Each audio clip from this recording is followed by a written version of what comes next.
Good morning, everyone. Hopefully you had a wonderful weekend. Super excited to be here with you today. If we have not met before, I am Becky Graff, and I'm a mentor here inside of the Elite Marketing Pro community at attractionmarketing.com, and I'm super excited to share with you today our topic. So, is the algorithm out to get you? And here's what's really going on with it. Plus, I'm going to share with you 3 tips to really help you start winning. As you're hopping on, please drop where it is you're coming in from so I can give you a shout out. And if you're catching this on replay, go ahead and drop in a hashtag replay. Hey, Valentine, thanks for hopping on. Super excited to have you here with me today. Awesome. We got some people coming on. Tim's on. Awesome, you guys. Chuck, thanks for hopping on. Okay, so you guys, Julie, thanks for hopping on. So is the Facebook algorithm out to get you? I'm going to share with you again what's actually going on with it, plus 3 tips to help you start winning. Hey, Julie, good to see you. And Sean, thanks for hopping on. All the way from England, awesome. Welcome, welcome. Okay, so how many of you guys feel like you are having a hard time with people seeing your posts? Okay, good morning, Joy. All the way from Arizona, awesome. Cool. Lauren, thanks for coming in all the way from Denver, awesome. Hello, Valentine again, good to see you. All right, you guys, so how many of you felt like people aren't seeing your posts, that you're just having a really hard time getting your engagement up? You're hearing crickets, okay? You're feeling like you're always against this uphill battle, against this algorithm that keeps on changing, that you have to keep changing up what you're doing, okay? If this is you, if you've ever felt this way or felt frustrated by that, drop me 2 in the comments. Vanessa, thanks for hopping on. Reme, awesome. Ashley, all the way from California, thanks for hopping on, okay? Because we hear this a lot, right? It seems like every time we turn around, there's a new algorithm change or the algorithm is updated and now we have to redo what we've been doing, right? What we've been working on is no longer working, so we have to revamp, okay? Ashley says 2, Julie says 2. Hey, Sheree, thanks for hopping on. Okay, yeah, I've got lots of 2s coming through because you guys, that is really, it's frustrating, right? When you have something that's working, you've got this plan of action, you're working on things, and then all of a sudden, this Facebook algorithm decides it wants to change. And now we're back to square one, it feels like, right? Lots of 2s, cool, you guys, awesome. So here's the thing, you guys. It can definitely be frustrating to have to switch our tactics when we're gotten in the groove, right? We're in this rhythm, we've got this, process that we're using, and then all of a sudden we have to switch. It's frustrating. However, you guys, we are entrepreneurs, and that's kind of the name of the game as far as when it comes to Facebook, right? We have to adapt and move forward. However, I would like to kind of have you think a little bit differently about the Facebook algorithm. We're going to go through some stuff today, again, that will help maybe clear up some misunderstandings about what the algorithm is. Julie says, yes, it's frustrating as I'm doing my homework you gave to me. Yep, we got to do our homework, right? And then we have to switch it up because things change, okay? So I understand that it is frustrating when we have to switch gears, okay? However, here's the thing. The Facebook algorithm is actually not against you. Did you know that? That the Facebook algorithm is actually not this big bad thing that is trying to make our life harder, okay?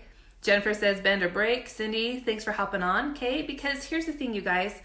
You have to understand that there are actually 4.75 billion pieces of content every single day put out on Facebook, okay? That's a lot of content. And there are 510,000 comments every single minute, okay? Hey, Ron, thanks for hopping on. Cindy, great to have you here. Okay, so based on that information, 4.75 billion pieces of content a day and over 510,000 comments, is it reasonable that you can actually beat the algorithm? Okay, is it reasonable that you can actually beat the algorithm with that amount of content being put out every single day and magnitude of comments every single minute? Is that reasonable? Hey, Lane, thanks for hopping on. Okay, Sheree says, I don't think they're trying to make it hard. It's just a pain. I agree, Sheree. It is a pain. Absolutely, right? Because again, we have to constantly be in flow and we have to constantly be, changing, right? Changing up our strategy. Julie says, I think they're trying to improve our usage and they are always updating, the same with Apple or other companies are. Absolutely great point, Julie. Yeah. So instead of asking ourselves, how can we beat the algorithm? What might change in our business if we figure out how to use and leverage the algorithm, okay? And to do that, we have to understand the purpose of the algorithm. What is it that it's doing? How come there's an algorithm anyway? I'm curious what you guys are thinking of the purpose of the algorithm is specifically. Okay, Paula, hey there. Good to have you on. Sheree says constant. Yep. Awesome, you guys. Okay. So here's the thing. You have to understand that Facebook is first and foremost a business, right? They're a business just like everybody else out there. They're in this game to make money, and they make money when people stay on their platform.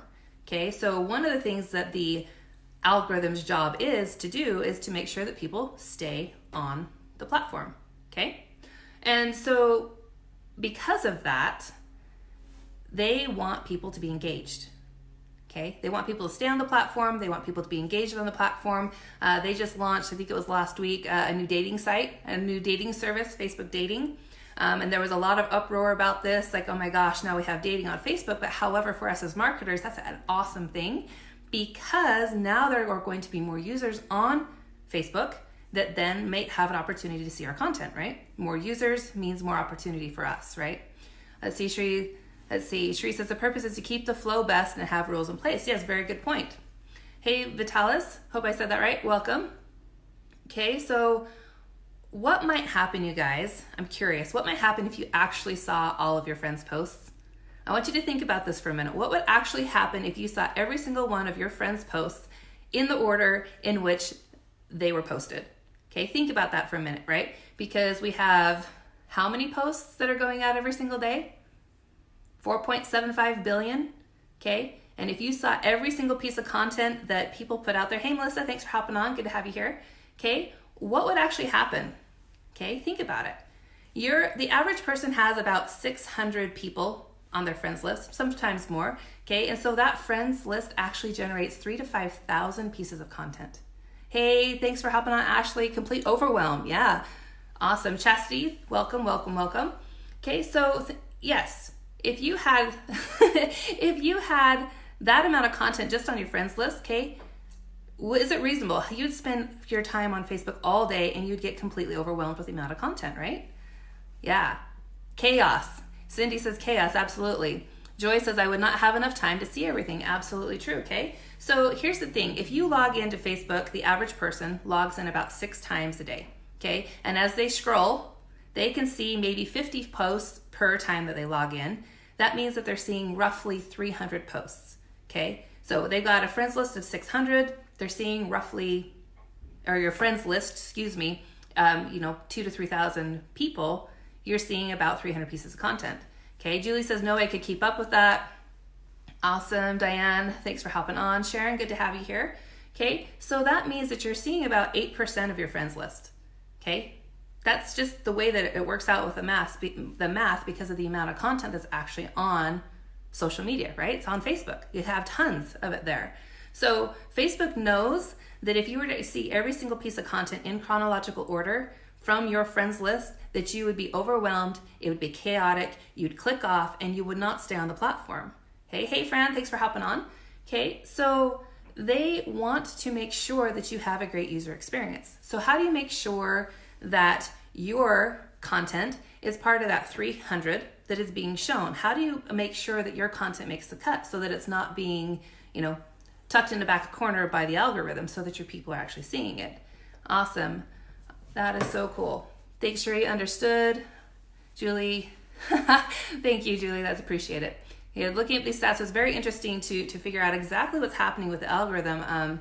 It was really cool too, because I used to think that the algorithm was out to just make my life a pain. I understood that it was there for rules and regulations. I understood that, things changed, and so it was trying to handle content, but I didn't actually really understand what was going on with the content and how the process actually worked. Yes, Sheree, absolutely. They do want us to have a great user experience. So how do you make sure that your content makes the cut? Okay, number one, and we talk about this a lot inside of this community, is consistency. Okay, we talk about being consistent in our business. We talk about being consistent in our behaviors, right? Or being consistent with our daily mode of operations, okay? And the question that I have to you is, we talk about a lot, but what happens if you're not consistent on Facebook? What happens if we're here and then there and we post for a week and then we stop posting for a week, or we do a Facebook story and then we don't do them anymore? Like, what actually happens when we're not consistent? I'm curious what you think happens when you're not consistent. And this was really cool for me to kind of put things into perspective about how important consistency is specifically on social media. Okay, because we do need consistency in our life. We need consistency in everything that we're doing so that we can get into that flow, that habit pattern, right? That is effective so that we can get stuff done. Hey, Fidelis, thanks for hopping on from Austria. Cool. So Julie says your audience cannot trust you to show up. Absolutely true. What else might happen? What else might happen if you're not consistent on your social media? Okay.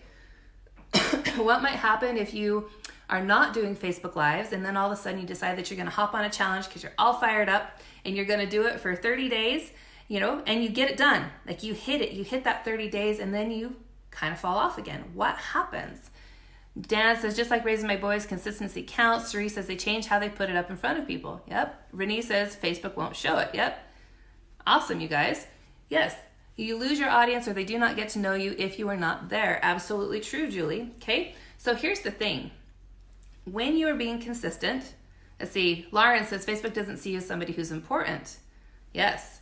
Diane says people won't see your posts or lives. Your posts don't get seen as much from Jennifer. Absolutely. Facebook moves you down in the algorithm. Absolutely true, Jennifer. Okay. So here's the thing. When you're being consistent, Facebook says, I know that Susie wants to see George's post and usually sees it about 3 o'clock. And so that spot is going to be reserved for that content. So long as you're being consistent, it's going to be shown. But what happens when we're not consistent? What happens when we miss a time, right? What happens if we miss several times? What happens? Yes, all these things that you guys are putting through here, that you get moved down in the algorithm and things like that. However, the thing is they have to replace that time slot with something. So essentially you just lost your airtime. Okay, you didn't get your spot. Now the question is, I'll just continue, right? I'll just pick it back up again and go, which is great, right? We can definitely do that. However, and this is what really made an impact on me, you guys. Did you know that it might take 2 weeks or longer, or you might not ever get your position per se back when you fall off the wagon? If you ramp it up and you're consistent for 30 days straight and then you take a break and you stop doing Facebook Lives for a week or two, you may never actually get that amount of engagement back, or it can take you 2 weeks, 6 months, okay, depending on how your other behaviors are to get it back. Okay, that was like, oh my gosh, I didn't understand just how important consistency was. But when you put it in the context with the amount of content that's being pumped out every single day, the amount of comments that are going through every single minute, and your behaviors and what the algorithm is attempting to do to give your audience, your friends, the best pieces of you, it makes complete sense. And it takes that much time for you to get that back. So here's the thing, you guys. Pick what you guys can do consistently. It's fantastic to do your Facebook Live challenges. It's great to do that, to get into the flow. Oh, sorry. That's incredible to do, right? But more importantly, make sure that you pick something that you can actually be consistent at. If that's one Facebook Live a week on Tuesday at 3 o'clock, own it. That's your time frame. Make sure that you stay consistent and that you show up at that time to give that content. You can always start out smaller, consistently, that you can do smaller and then add to that. But if you just go into this very erratic, chaotic pattern of I'm going to do, a 20-day, everyday live challenge, and then I'm going to take 2 weeks off, and I only post like once every 4 days, and then I'm going to do another 30-day challenge, you're throwing your algorithm, what it's doing for you and how it can work for you, kind of out of whack, because it's all over the place, right? They don't know when to show your content to people because they don't know when you're going to be live. You're all over the place. Lauren says, does that mean they need to have the same time frame? Lauren, it's definitely more effective for you to have the schedule, the time blocking for the same time frame. Also for your viewers to know that you're going live or posting at a specific time. And then the algorithm also knows, hey, this content's going to be ready for me to serve at this time, right? So the more you can be specific about that, the better. However, if it's just that you're getting a live done on Monday or Tuesday or whatever that may be, start out with what you can do consistently and then start moving into those behavior patterns where it's more of a locked in specific time. Okay. Sean says, is usually schedule the same as posting live? So it depends on your scheduler. Are you meaning like the for a Facebook Live specifically, like a premiere? What do you mean? I'm not quite sure what you're meaning about that. Okay. Yes, Cherie, your algorithm will be so thrown off. Absolutely. So consistency is key. Absolutely important and imperative for your business to be consistent. Okay. Again, you can always be an overachiever, but you need to make sure that you have that base consistency that you stick to. Okay. So number one, you guys, consistency. Awesome. All right, number 2, you guys, is engaging. Okay, and again, we've talked about this before. Facebook really wants your stuff to be engaging. Now, they've given you the privilege to post all your stuff, right? You have so much creative liberties that you can do on your Facebook, right? On your social media channel. It's free airtime. And so what they ask for in return is that it's engaging, that it's quality, that you've spent some time to put content together that your audience is going to engage with. Again, keep in mind that they're looking for the best post to show to your audience. So putting together quality stuff that's going to help you build relationships, right? Because relationships are where the power is what is going to have preferential treatment from the algorithm. Plus, it has the ability to really get your audience to know they can trust you because they're engaged, right? They're working together. Awesome. Julie says, this is where scheduling content daily for a month at a time is an important implementation. Great point, Julie, right? Having something out there consistently for your audience to engage with. Remember, what you're doing with your business is an ecosystem. It's not just one piece. It all works together, all right? So, quality content that's engaging. Building relationships. So ask yourself these questions. How can I spark meaningful conversations? What questions might I ask? Okay. How can I get people to start talking about a specific topic so that they engage more? Okay. What is that you might do on your social media page to get that information, right? Quality, absolutely. Batching this kind of stuff is more efficient use of time for yourself too. Absolutely, Dan. Okay, yes. Building relationships, Sherry. Hey, Jeffrey, thanks for hopping on, okay? So here's the thing, you guys. We have this question, like, how can I make my content more, engaging, right? So how do we know if it's engaging, all right? This is another thing that kind of blew my mind a little bit, right? Because we think about it, and I'm curious if you've thought the same way. If somebody comments, likes, or share my content, that means it's engaging, right? We use our insights, that's what we see, that's what we go off of, right? Richard and Joanna says, open-ended questions. Absolutely. Not going for the yes or no's, but inspiring conversation, right? Hey, Katie, thanks for hopping on, okay? So here's the thing. We can definitely track our engagement by those people who comment, like, or share, the amount of viewers that we have live on our Facebook Lives, right? The people that go through and watch our lives after the fact or that have engaged with our post, we can see those things, but there is something deeper actually happening in the background. And it relates not just to posts and to Facebook Lives, but to stories as well, okay? And with stories, so I talked about before, with your content that you're posting on your newsfeed, your friends see about 8% of that. Facebook Stories is kind of the new hot thing in town, right? We're using Facebook Stories for a lot of things because people actually see 20% of our stories because it is the new thing. That's how come when Facebook starts rolling out new things, it's important to start using them right away because you have the higher opportunity to have more people see your content, okay? So Facebook Stories, people are seeing roughly about 20% of your content that you're putting on your stories, but here's the kicker, right? Facebook Stories are short. The average story is about 5 seconds, okay? And the average person actually stays on a story for about 3 seconds.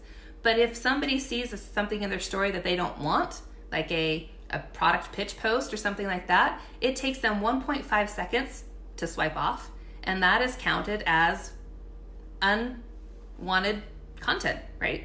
People didn't want that. They didn't stay there long enough. They didn't even stay there 3 seconds. They're like, I'm out, okay? So everything that we're doing is being tracked in the background by Facebook, and it doesn't matter if they're watching your content and they never comment, like, or share.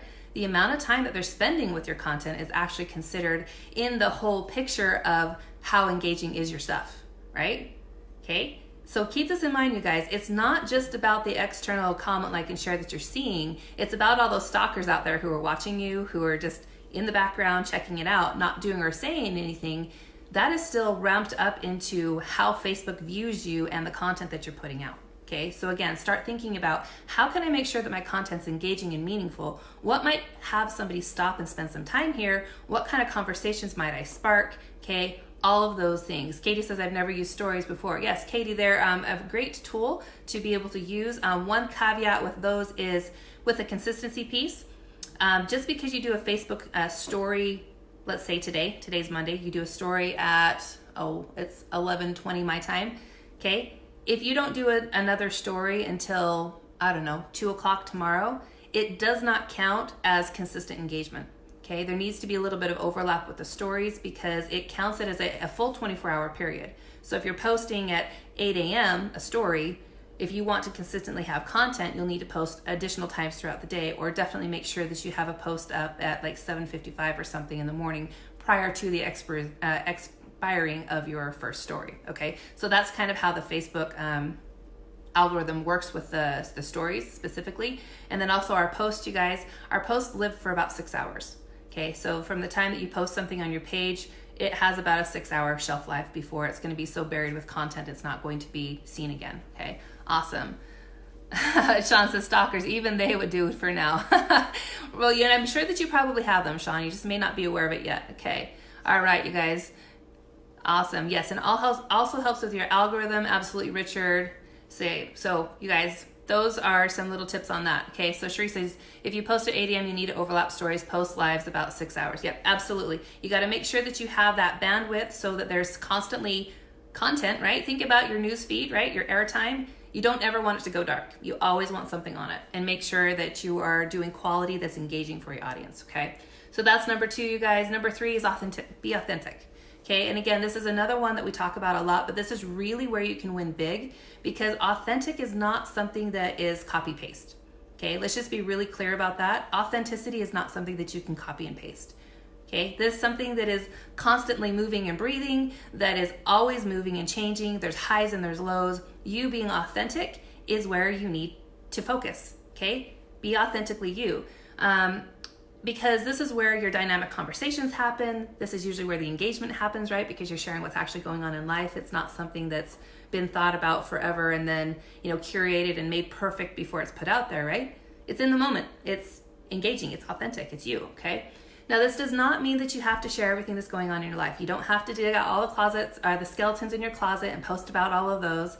But what it does mean that when you go through something that's been challenging, or a win that you've had and sharing the struggle, you've gone through that and you have some perspective, that you can actually go back through and ask yourself, is what I learned through this going to be something that could be valuable to my audience? Might there be other people that can engage with this type of event that had happened and be able to share that in a meaningful way? It's authentic. It's what really happened. It was your story. Okay. And then people will be able to engage with that.